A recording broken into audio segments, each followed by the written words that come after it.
오늘 말씀은 사도행전 17장 19절에서 31절까지 보도록 하시겠습니다. 우리가 지난 시간에는 이제 바울과 그 전도팀이 베레아에서 이제 말씀, 복음을 전파하다가 데살로니가로부터 또 유대인들이 쫓아와 가지고 복음 전파를 방해하니까 이제 그들의 위협을 피하여서 아덴으로 와서 이렇게 복음을 전하는 것까지 했었어요. 그리고 아덴에 와가지고 또 급하게 오니라고 이제 베레아에 그 실라와 디모데를 두고 왔었는데 그들을 빨리 이제 아덴으로 오라고 해가지고 그 디모데는 데살로니가 교회로 파송을 하고 또 실라는 빌립보 교회로 파송을 해서 데살로니가 교회와 이제 빌립보 성도들이 어떻게 신앙생활을 갖다가 행해 나가고 있는가, 이 환난과 이 고난과 이 어려움 속에서 혹시 그 믿음들이 흔들리지는 아니했는가 하는 것을 갖다가 이제 알아보기 위해서 그와 같이 파송을 했었던 것을 볼 수가 있습니다. 그리고 바울은 계속해서 에덴에 남아서 이제 복음을 전파하다가 오늘 이렇게 이제 그 19절에 보니까 이제 붙들어 가지고 아레오바고로 가며 말하기를 우리가 너희 말하는 이 새 교가 무엇인지 알 수 있겠느냐. 이제 바울이 복음을 전파하니까 처음 듣는 이야기들이기 때문에 이제 그 내용에 대해서 도대체 이게 무슨 소린가 알고자 해서 이제 묻고 있는 겁니다. 여기에서 이제 아레오바고라고 하는 것은 에덴에 있는 어떤 광장 이름이라고 할 수가 있어요. 여기에서는 이제 재판도 열리기도 했고 또 토론도 어떤 논쟁도 이렇게 열리기도 했었던 것을 볼 수가 있어요. 그런데 여기에서는 이제 바울이 어떤 재판을 받는다기보다는 이제 바울이 전하는 그 복음에 대해서 바울이 이제 많은 사람들 앞에서 바울이 전하는 이 복음이 무엇인가에 대해서 이 설명하는 그런 자리가 되겠어요. 아레오바고로 가면 말하기를 우리가 너의 말하는 이 새 교가 이것은 뭐 새로운 교훈 아니면은 새로운 가르침이 무엇인지 알 수 있겠느냐? 좀 설명해 줄 수 있겠느냐? 네가 무슨 이상한 것을 우리 귀에 들려주니 그 무슨 뜻인지 알고자 하노라 하니. 바울이 전한 것이 무엇입니까? 바울이 전한 것은 우리 인간 모두 다 죄인이라는 것. 그래서 하나님께서 그 죄 있는 인간을 구원하시기 위해서 이 땅에 메시아를 보내주셨는데 바로 그 메시아가 예수 그리스도라는 것. 우리 예수님께서 구약 성경에 예언된 대로 이제 이 땅에 오셔서 십자가에 달려 피 흘려 죽으시고 3일 만에 부활하시고 그리고 승천하셔서 지금 우리를 다스리시고 통치하시는 그 성자 하나님이 되십니다. 이러니까 뭐 사람이 죽었다가 뭐 다시 살아난다고? 도대체 그게 무슨 말이냐? 이러면서 이제 이해가 안 되니까 좀 알려고 한다는 거예요. 모든 아덴 사람과 거기서 나그네 된 외국인들이 이 아덴이라는 이 도시는 철학, 그 다음에 문학, 예술, 뭐 수사학 이러한 것들이 굉장히 발달했었던 그런 도시입니다. 그래서 지난 시간에도 알아봤다시피 뭐 에피큐로스 하파론, 스토아, 또 하파론, 플라톤 철학이라든지 많은 이런 철학들이 이렇게 발달을 해 있었고, 그래서 많은 그 학문을 갖다가 연구하는 사람들도 이제 이 아덴 도시 가운데로 아무래도 몰려들겠죠. 그러니까 학문을 연구하는 사람들, 또 학문에 많은 관심을 가지고 있는 사람들, 내지는 또 예술에 관심이 있는 사람들, 또 뭐 수사학에 관심이 있는 사람들, 많은 사람들이 이제 이렇게 모여드는 겁니다. 이제 근데 그 사람들의 특징이라고 하는 것은 어떤 특징을 가지고 있는 거니? 아무래도 새로운 어떤 학문에 대한 어떤 새로운 사상에 대한 그런 관심, 그런 호기심 이런 것들이 있기 때문에 여기 보니까 모든 아덴 사람과 거기서 나그네 된 외국인들이 가장 새로 되는 것을 말하고 듣는 이외에 달리는 시간을 쓰지 않음이더라. 이 아덴 사람들의 성향, 어떤 태도에 대해서 지금 이야기를 하고 있어요.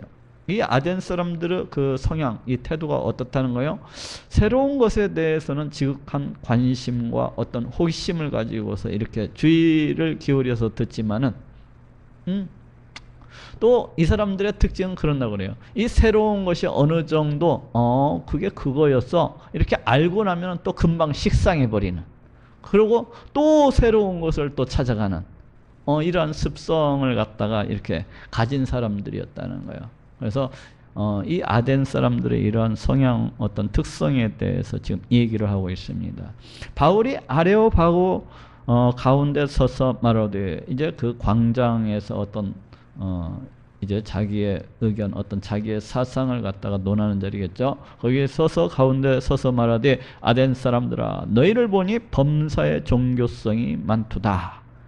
너희를 보니까 참, 이 말은 이제 어떤 번역 성경에서는 너무 미신적이다, 뭐 이렇게 번역을 하고 있는 데도 있고, 또 어떤 번역 성경에서는 너희는 범사에 매우 종교적이구나, 이렇게 얘기하고 있는 그런 성경도 있고, 뭐 너희는 종교성이 굉장히 강하구나, 뭐 이런 식으로 이야기하고 있는 데도 있습니다. 그래서 바울이 이렇게 얘기한 것은 그 아덴이라는 도시가 이제 많은 신화들, 또 그 신화들의 영향을 받아서 우상과 수많은 우상들이 이제 거리마다 이렇게 세워져 있었고, 또 수많은 신전들이 거리 곳곳에 이렇게 세워져 있었기 때문에 바로 그러한 모습들을 보면서 이제 내가 너희를 보니까 범사에 종교성이 많도다, 이렇게 이야기하고 있는 겁니다. 근데 제가 이제 외국을 많이 다녀보지는 않았지만 그 세계 문화 계행이라든지 이런 텔레비전, 인터넷을 통해서 보건데, 야, 동남아 쪽에도 저쪽 캄보디아 쪽이라든지 아니면 태국 이쪽에 가면은 수많은 그 우상들이 이렇게 곳곳에 세워져 있고, 또 심지어는 자기 가정에서까지 그 어떤 자그마한 신상들을 갖다 이렇게 모셔놓고 그렇게 섬기고 있는 것을 이렇게 볼 수가 있었습니다. 저 베트남도 그렇고. 근데 여쪽 우리 가까운 곳에는 이 일본, 그리고 또 좀 더 멀게는 저 인도, 이쪽에만 가도 이 신들의 숫자라고 하는 것이 뭐 몇천 개, 몇만 개 정도가 아니라 억 단위로 올라가더라고요. 억 단위로 올라가지고 그냥 모든 사물에다가, 모든 그냥 그 생물에다가 다 신을 붙여놨더라고요. 그래서 뭐 개구리 신, 황소 신, 뭐 뱀신, 쥐신, 그래갖고 그냥 쥐를 갖다가 또 신처럼 이렇게 섬기더라고요. 쥐한테 그냥 지극 정성을 다하는 거 신처럼 섬기면서 먹이도 주고, 또 뭐 목마를까봐 물도 챙겨주고, 그렇게 막 신처럼 이렇게 생기는 것을 볼 수가 있는데, 바로 이 아덴도 그랬었던 것 같아요. 아덴도 온갖 신들을 갖다가 이렇게 수없이 많은 신들을 갖다 섬기면서 그 신들이 배고파 굶어 죽을까 봐서 밥도 챙겨주고 물도 챙겨주고 간식도 챙겨주고 뭐 이런 식으로 이렇게 했었던 것 같아요. 그러니까 바울이 그 모습을 보면서 얼마나 안타깝고 얼마나 한심했겠습니까? 그러니까 바울이 내가 너희를 보니까 범사에 종교심이 많더라, 종교성이 많도다. 이것을 갖다가 이제 어떤 사람들은 또 좋게 해석을 이렇게 하는 사람들도 있지만은 대체적으로는 부정적인 입장에서, 또 안타까운 입장에서 이렇게 해석들을 많이 하고 있어요. 내가 두루 다니며 너희에 의하는 것들, 이 의하는 것들이 무엇입니까? 바로 우상들.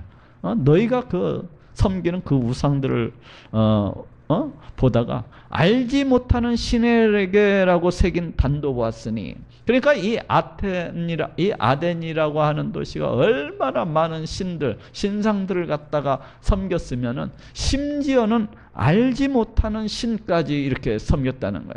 그러니까 이 사람들은 신들이 수없이 많다고 생각을 했어요. 신들이. 여기도 인도에는 뭐 몇억 개나 되는 그런 신들이 있다고 그래요. 근데 이 사람들도 그거에 못지않을 만큼 그냥 신들이 엄청나게 많은 겁니다. 그러다 보니까 이 사람들이 염려한 것은 그 수많은 신들 중에서 자기들이 혹 빼먹은 신이 있지 아니할까? 자기들이 혹 미처 알지 못하는 그런 신들이 있지 아니할까? 그래서 만약에 그 신을 갖다가 섬기지 아니한다면은 그 알지 못하는 그 신으로부터 자칫 어떤 해를 당할 수도 있고 저주를 당할 수도 있지 아니할까 하면서 그런 염려 속에서 이제 알지 못하는 신에게라고 이렇게 써놓고 이제 섬기는 겁니다. 그러니까 신을 온갖 신들을 갖다가 섬기다 못해서 이제 알지 못하는 신이라고 이렇게 써놓고 섬기는 거예요. 알지 못하는 신에게라고 새긴 단도 보았으니 그런즉 너희가 알지 못하고 위하는 그것을 너희가 알지도 못하고 섬기는 그것을 그 섬기는 신을 내가 너희에게 알게 하리라. 그러니까 이제 이 바울이가 이 알지 못하는 신들을 갖다가 신까지도 그렇게 섬기는 모습을 보면서 그걸 갖다가 이제 전도의 어떤 접촉점으로서 이렇게 삼은 거예요. 그래서 너네가 내가 돌아다니면서 보니까 그 알지 못하는 신에게라고 그 알지 못하는 신을 갖다가 이렇게 섬기고 있던데 내가 너네가 알지 못하는 그 신이 뭔지 알려줄게. 그 신이 어떠한 신인지 내가 이제 알려줄게. 잘 들어봐. 우주와 그 가운데 있는 만유를 지으신 신께서는 그 알지 못하는 신이 바로 이 온 우주와 이 온 우주 가운데 있는 모든 만물을 갖다가 다 지으신 신이라는 것입니다. 너네가 알지 못하는 그 신이 이 온 우주 천지 우주 만물을 다 지으신 분이시오. 그리고 천지의 주제신이 이 온 우주 만물의 주인 되시는 분이시오. 왜? 직접 지으시고 만드시고 그 모든 것들을 그 뜻대로 다스리시고 통치하시는 분이시기 때문에 바로 이 너희가 알지 못하는 그 신은 바로 이 온 우주 만물의 또한 주인이 되시는 분이시다. 그리고 또 하나는 손으로 지은 전에 계시지 아니하시고 그 신은 너희가 알지 못하는 그 신은 너희가 생각하듯이 그 너희 인간의 손으로서 지은 그 신전에 계시는 그렇게 작으신 분이 아니야. 지금 얘기를 하고 있어요. 우리 하나님은 이 온 우주 만물을 갖다가 다 창조하시고 지금도 그 지으신 이 모든 것들을 그 뜻대로 다스리신 그런 하나님이 아니십니까? 그래서 이 온 우주 만물을 갖다가 자기 손바닥 보듯이 그렇게 보고 계시고 함께 하시고 또한 이 모든 우주 만물을 초월해서 계시는 그러하신 분입니다. 어떤 이 인간이 지은 그 자그마한 그 신전 속에 그렇게 안주하시는 분이 아니세요. 우리 하나님께서는 저기 한번 찾아봅시다. 이사야서 66장. 여기에서도 이사야서 66장 그 1절 여기에 보니까 뭐라고 했느냐. 여호와께서 이같이 말씀하시되 하늘은 나의 보좌요 땅은 나의 발등상이니 너희가 나를 위하여 무슨 집을 지을꼬 나의 안식할 처소가 어디랴. 우리 하나님께서 지금 말씀하시는 거예요. 하늘은 나의 보좌요 땅은 나의 발등상이니 우리 하나님은 이 조그만 사람이 만든 그 성전 이곳 가운데 그와 같이 계시는 분은 아니시라는 겁니다. 지금 이사야서 66장 1절 말씀은 이제 장차 우리 하나님께서 지으시는 성전, 인간이 짓는 성전이 아니라 우리 하나님께서 지으시는 성전, 바로 교회를 갖다가 말씀하시고자 지금 이 말씀을 도입 부분으로 이렇게 쓰고 있는 것을 볼 수가 있죠. 그래서 우리 하나님은 이렇게 인간이 만든 그 어떤 인간의 그 수공물 속에 계시는 그러한 분이 아니시라는 겁니다. 우리 하나님은 이 온 천지 우주 만물을 초월해서 계시는 또한 함께하고 계시는 그런 분이세요. 그러면서 그 지으신 모든 것들을 다 다스리시고 통치하시는 분이십니다.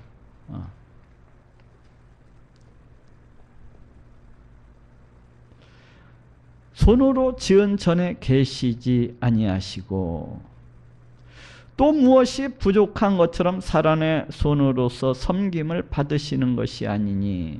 이 아덴 사람들은 온갖 신들을 갖다가 아까 섬겼다고 그랬잖아요. 그래서 그 신들이 혹 배가 고플까봐 그 시마다 때마다 그렇게 밥상을 갖다 올려서 밥을 먹이고 또 목마를까봐 또 물을 챙겨주셔서 물을 마시고 이런 모습 생각하니까 옛날 그 우리나라 사람들이 그 조상을 섬긴다고 하면서 그 제사상의 모습을 꼭 보는 듯한 느낌이 들지 않습니까? 그 죽은 귀신들을 위해서 그 밥을 챙겨주고 또 물도 챙겨주고 술도 따라주고 하는 그런 모습하고 비슷한 것 같아요.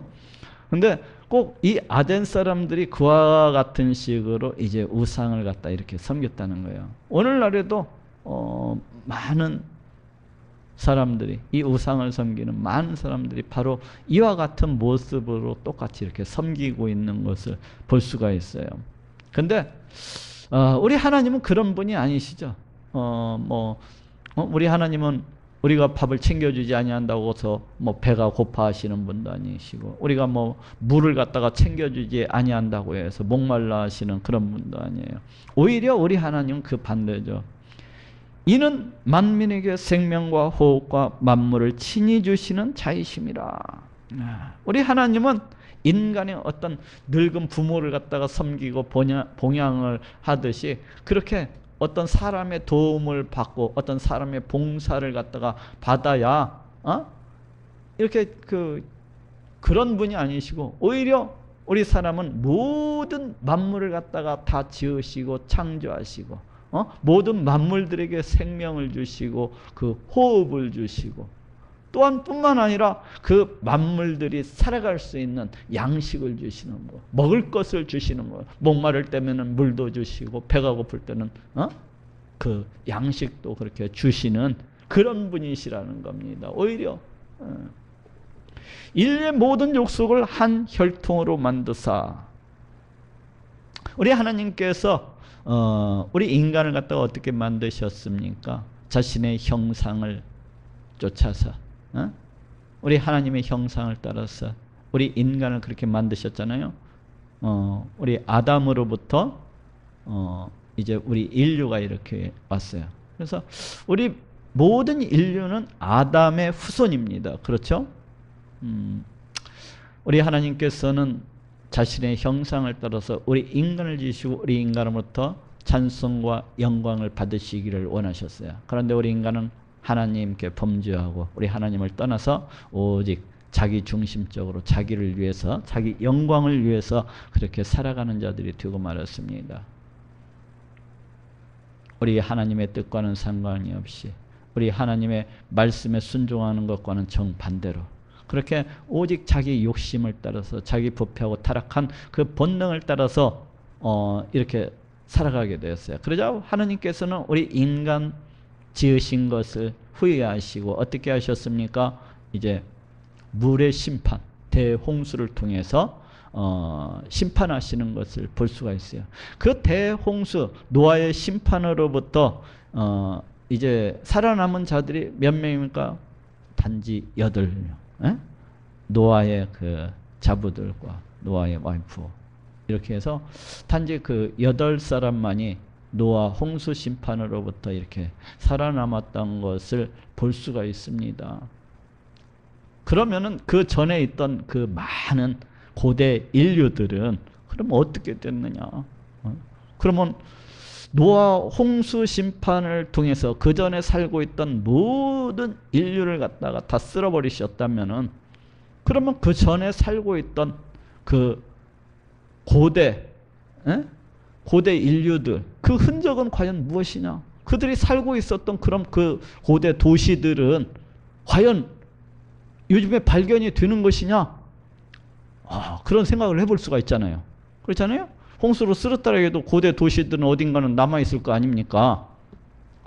그런데 참 놀랍더라고요. 요즘 과학이 발달을 하면서 그 바다 가운데, 그 바다 깊숙이 그 잠겨있는 그 고대 도시들의 그 흔적들이 세상 곳곳에서 그렇게 발견이 되고 있더라고요.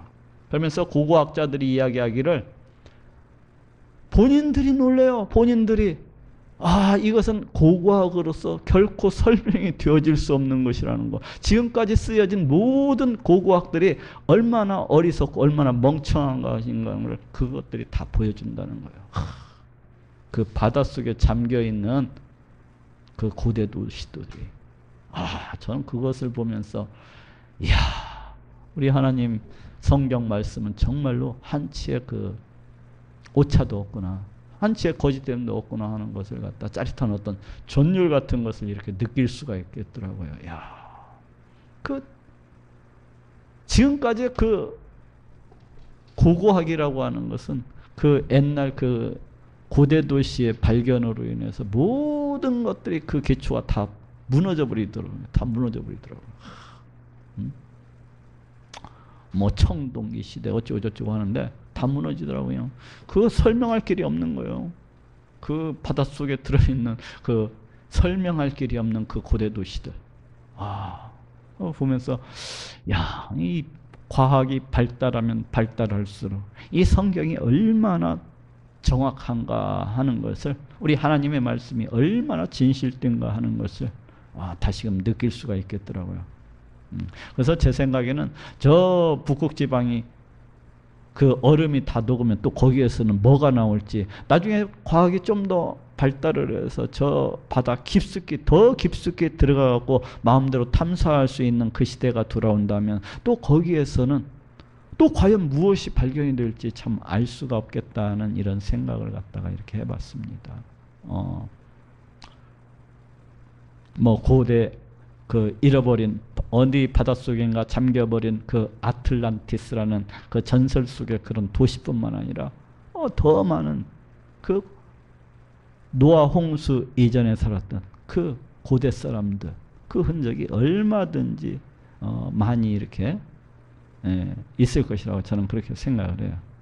지금 상당히 이야기가 굉장히 많이 빠져나왔네요. 인류의 모든 족속을 한 혈통으로 만드사 온 땅에 거하게 하시고 저희의 연대를 정하시며 거주의 경계를 하나셨으니, 이게 우리 하나님은 어떻습니까? 시간도 만드신 분이고 이 날도 만드신 분이고 또 달도 만드신 분이고 또 1년이라는 그 해도 만드신 분이고, 이 하늘에 해를 두어서 1년에 어쩌게 365일에 한 바퀴씩 이렇게 돌아가게 했고, 또 하루에 어떻습니까? 스스로 자전 하루에 한 바퀴씩 또 이렇게 돌아가게 하고, 또 달을 놓아서 같이 해, 달, 별 이런 모든 시간을 갖다가 만드신, 시간을 만드시면, 그럴 뿐만 아니라 우리 사람이 언제 태어나고 언제 죽을 것까지 이렇게 다 이렇게 주관하시는 분이시. 또한 각 나라들이 언제 세워지고 언제 사라질 것인지까지도, 또 각 나라의 그 경계까지도, 우리 사람이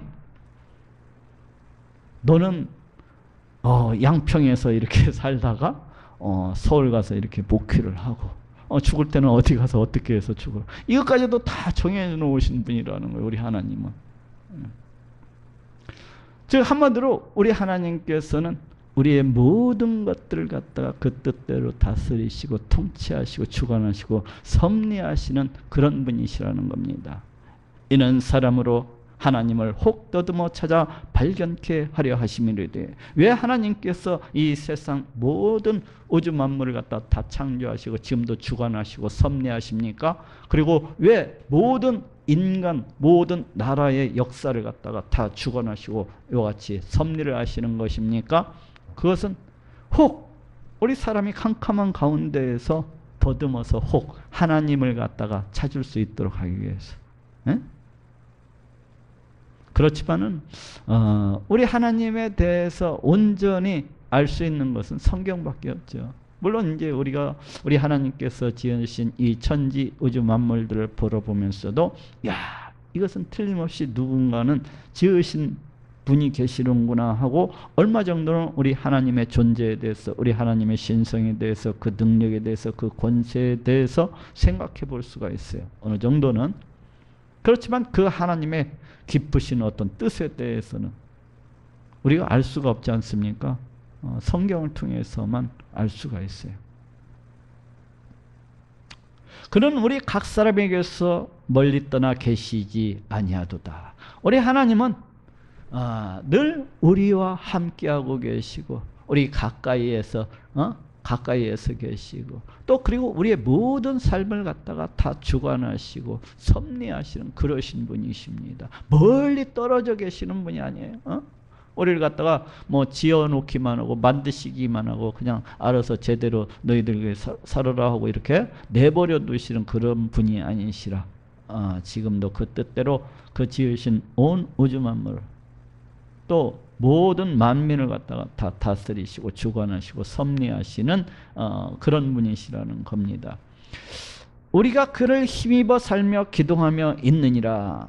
여기에서 이제 원어는 우리가 그분 안에서 살고 움직이며 존재한다. 이렇게 되어 있거든요. 그래서 이것은 무슨 말인 거 아니? 우리 하나님 안에서 그 살고 이렇게 우리 하나님의 그 다스리심과 통치하심 그 안에서 살고 움직이며 그렇게 살아가는 그런 존재라는 겁니다. 우리 인간은 하나님의 다스리심과 통치하심 속에서 그와 같이 살아가는 그런 존재라는 거예요. 너희 시인 중에도 어떤 사람들의 말과 같이, 여기 너희 시인이라고 하는 것은 이제 헬라 사람들의 그 시인을 말합니다. 시를 쓰는 사람들. 시인 중에도 어떤 사람들의 말과 같이, 그러니까 이 바울이라고 하는 사람은 이제 헬라 문학에도 상당히 많이 알고 있었던 것 같아요. 상당히 이 헬라 문학 쪽에도 상당한 어떤 식견을 갖다가 이렇게 가지고 있었던 것 같아요. 그래서 이제 그 사람들의 식구를 갖다가 지금 인용을 하고 있는 겁니다. 어떤 사람들의 말과 같이, 어떤 시인의 말과 같이 우리가 그의 소생이라 하니, 여기에서는 이제 그의 소생, 우리가 뭐 신의 소생이라 하니 이 말이거든요. 우리가 신의 소생이라 하니, 근데 이제 헬라 시인들이 말하는 이 신은 지금 바울이 이야기하고 있는 우리 하나님과는 다른 신이죠, 다른 신. 근데 단지 여기에서 이제 바울이 앞에서도 알지 못하는 신을 가지고서 우리 하나님에 대해서 소개를 했듯이 여기에서도 이제 그 헬라 시인들이 쓴 그 식구를 갖다가 인용을 해서 우리가 그의 소생이라 하니, 이와 같이 신의 소생이 되었은즉, 이와 같이 여기에서 이제 바울이 얘기하는 이 29절에서의 신이라고 하는 것은 당연히 이제 바울이 전가하고 전파하고 있는 우리 하나님이죠. 이와 같이 하나님의 소생이 되었은즉, 하나님의 소생이 되었은즉, 신을 금이나 은이나 돌에다가 사람의 기술과 관으로 새긴 것들과 같이 여길 것이 아니니라. 우리가 누구의 소생이라는 거예요? 지금 하나님의 그 소생이라는 겁니다. 그렇다면은 여기 지금 그 하나님께서 우리를 갖다가 창조하시고 우리를 만드시고 또한 우리에게 생명을 주시고 호흡을 주시고 우리에게 먹을 것을 주시고 입을 것을 주시고 우리를 지금도 다스리시고 통치하시는 그런 분이시잖아요. 그런데 너희가 만든 이 금이나 은, 돌로서 만든 이 조각품들, 이 우상들을 갖다 보아라. 이것을 갖다가 너희가 섬길 것이 아니라, 지금 그 말이거든요. 그렇죠? 이게 신이 아니라는 거죠. 바울이 하고 싶은 얘기는 이게 어찌 신이 될 수 있느냐. 야, 이런 금덩이, 은덩이, 이런 돌덩이는 야, 신의 소생이 너네들만도 못한 것들이야. 이런 것들은. 그리고 이런 것들을 갖다가 신이라고 하는 것은 우리 하나님을 갖다가 모독하는 행위와도 또 똑같은 거야. 그리고 굉장히 어리석은 짓일 뿐이다. 바로 이야기하고 있는 것이 바로 이야기입니다. 여길 것이 아니라 굉장히 우둔하고 멍청하고 어리석은 짓입니다. 알지 못하던 시대에는 하나님이 허물지 아니하셨거니와, 여기서 알지 못하던 시대라고 하는 것은 이제 우리 하나님의 어떤 그 구원 계획이, 우리 하나님의 뜻이 우리 예수 그리스도를 통해서 이와 같이 온전히 드러나기 이전을 가리켜요. 우리 예수님을 통해서 우리 하나님의 뜻이 온전히 드러나기 그 이전, 이 알지 못하던 시대에는 하나님이 허물치 아니하셨거냐, 여기서 허물치 아니하셨거냐, 이것은 뭐 관대히 보아주다 이런 뜻을 가지고 있거든요. 그래서 알지 못하던 시대에는 하나님이 관대히 보아주셨거니와 뭐 이런 뜻과 비슷한 거예요. 그런데 여기 이 말은 무슨 말인가 하면은, 우리 하나님께서는 죄인들이 회개하고 돌아오기를 어떠십니까? 기대하면서 참으시고 또 참으시는 그런 분이십니다. 우리 하나님께서는 죄인들이 모든 죄인들이 회개하고 돌아오기를 참고 또 참으시는 그런 분이셔요. 회개하고 돌아오기를. 그래서 그렇다고 해서 뭐 여기에서 그 심판이 없다는 그런 얘기가 아니에요. 에?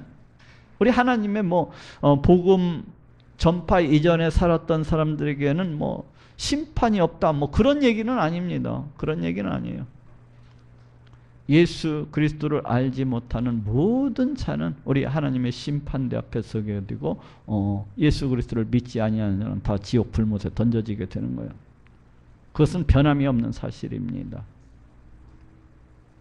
단지 이제 그 복음을 듣고서도 예수 그리스도를 거부한 자들과 복음을 듣지 못하고 영원한 멸망 가운데 빠지는 자들의 그 형벌의 경중은 있을 수가 있겠죠.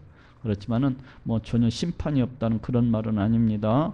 허물치 아니하셨거니와 이제는 어디든지 사람을 다 명하사 회개하라 하셨으니, 이제는 그 어디든지 어떤 시대에나 그 사람들을 명하사 회개하라 하셨으니, 이제 죄인들에게 우리 하나님이 어떻습니까? 세계 각지의 복음 전파자들을 보내가지고 이제 회개하라고 이렇게 명하셨다는 거예요. 회개한다고 하는 것은 이제 우리 하나님께서는 우리 인간을 지으실 때 우리 사람으로부터 영광과 찬송을 받으시기 위해서 우리 인간을 지으셨는데, 우리 인간이 죄를 범하고 하나님을 떠나서 오직 세상을 향해서 그렇게 나아갔지 않습니까? 바로 회개라고 하는 것은 이와 같이 죄인된 인간이 이렇게 세상을 향해서 나아가는 것을 갖다가 돌이켜서 우리 하나님께로 다시 돌아서는 것, 자기 길을 따라서 이렇게 살아가던 인간이 우리 하나님께로 되돌아서는 것, 자기 중심적으로 살아가던 인간이 우리 하나님 중심적으로 이와 같이 되돌아서는 것, 어떤 죄악을 갖다가 벗삼아서 살아가던 우리 인간이 우리 하나님의 말씀에 순종하기 위해서 이렇게 돌이키는 것, 바로 이러한 것들을 갖다가 가리켜서 회개하라는 회개라고. 그래서 우리 하나님께서는 이제 죄 있는 모든 인간이 그 가는 길을 갖다가 돌이켜서 우리 하나님께로 돌아오기를 갖다가 그렇게 명하시고 계신 것입니다. 이는 정하신 사람으로 하여금 천하를 공의로 심판한 날을 작정하시고, 여기에서 정하신 사람이라고 하는 것은 바로 우리 예수님을 갖다가 가리키는 말이에요. 근데 왜 바울이 하필이면은 정하신 사람이라고 이렇게 말씀을 하셨을까? 이렇게 했을까요? 그것은 우리 예수 그리스도의 인성을 갖다가 특별히 강조하는 말로서, 우리 예수님께서 우리 인간을 대표해서 우리 인류의 모든 죄를 대신 짊어지시고 십자가에 달려 죽으시고 부활하신 것을 은연중에 지금 강조를 하고 있는 겁니다.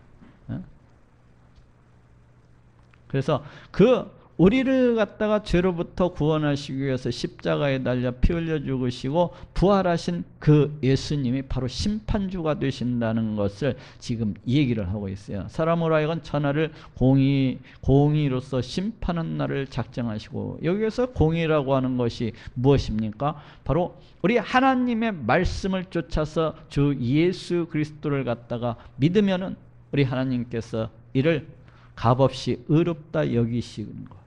네? 그래서 예수 그리스도를 믿는 자는 천국으로, 예수 그리스도를 믿지 아니한 자는 불못으로. 이것이 우리 하나님의 공입니다. 공의로 심판하는 날을 작정하시고 이에 저를 죽은 자 가운데서 다시 살리신 것으로 사람에게 믿을 만한 증거를 주셨음이니라 하니라.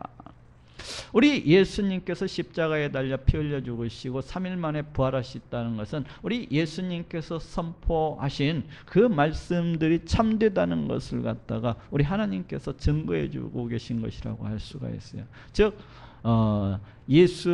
우리 예수님께서 십자가에 달려 피 흘려 죽으신 우리의 모든 죄를 대신 짊어지시고 피 흘려 죽으신 것을 우리가 믿으면 누구나 이를 믿는 자마다 값없이 의롭다 하시고 우리 하나님의 백성 삼아 주시고 우리 하나님의 자녀 삼아 주신 거예요. 이것이 참됐다는 것을 갖다가 증거해 주시고 있는 거예요. 또 하나는 바로 이것이죠. 우리 하나님께서 작정하신 그 심판이 분명히 있다는 것을 갖다가 이 예수님의 부활은 증거해 주고 있는 것입니다. 만약에 이 하나님의 작정하신 심판이 없다면 굳이 예수님께서 십자가에 달려 피 흘려 죽으실 일이 뭐 있겠습니까?